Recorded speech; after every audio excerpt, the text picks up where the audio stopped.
MP के आदिवासी बाहुल्य डिंडोरी जिले में जल संरक्षण के नाम पर रोजगार गारंटी योजना के तहत निर्माण कार्यों में भ्रष्टाचार का मामला सामने आया है।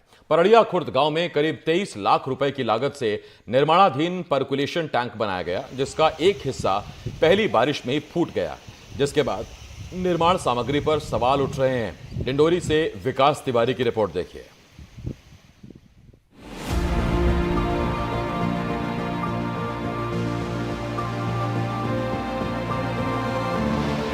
डिंडोरी के पड़रिया खुर्द गांव में पर्कुलेशन टैंक बनाया गया। इस टैंक को बनाने के पीछे सबसे बड़ा कारण भूमिगत नमी का लाभ किसानों के खेतों को देना था, लेकिन अधिकारियों की लापरवाही का खामियाजा किसानों को भुगतना पड़ रहा है। पर्कुलेशन टैंक का कुछ हिस्सा बह जाने से इसका मलबा किसानों के खेतों में ही समा गया है।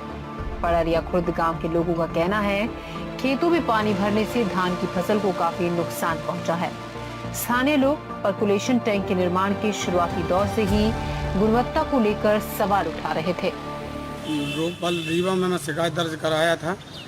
ग्राम पड़रिया खुर्द पोषक ग्राम में जो पर्कुलेशन टैंक बन रहा है वो गुणवत्ताहीन है, उसकी शिकायत रीवा में किया था, जो पहली बरसात में ही फूट गया और फर्जी तरीके से बिल लगाकर घनश्याम कछवा मंडल अध्यक्ष के बिल लगे हैं, जो फर्जी तरीके से बिल राशि का आहरण किया जा रहा है।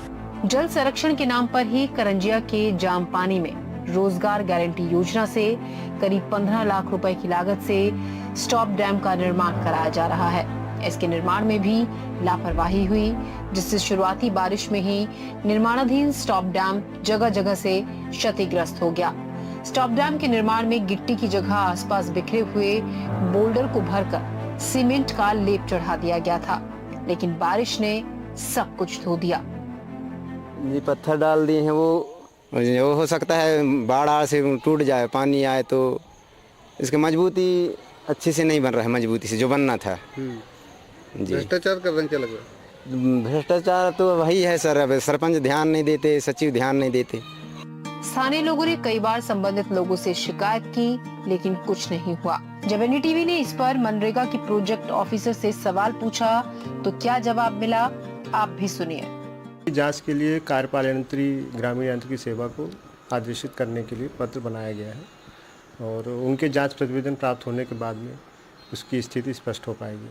क्या जानकारी प्रथम दृष्टया बेस्टवेयर बह गया है, क्या हुआ है? नहीं, बिना स्थल निरीक्षण किए हुए इस पे कोई भी कमेंट करना उचित नहीं होगा। क्या निर्माण हो रहा था वहाँ पर? वहाँ पे पर्कुलेशन टैंक बनाया जा रहा था, जो कि एक तालाब का ही एक प्रकार रहता है। उसमें पानी स्टोर नहीं होता है, कुछ दिनों बाद वो पानी जमीन के नीचे चला जाता है। अधिकारी अब जांच की बात कह रहे हैं, लेकिन अगर पहले ही ध्यान दिया जाता तो ये लापरवाही होती ही नहीं। डिंडोरी से विकास तिवारी की रिपोर्ट, एनडीटीवी मध्य प्रदेश, छत्तीसगढ़।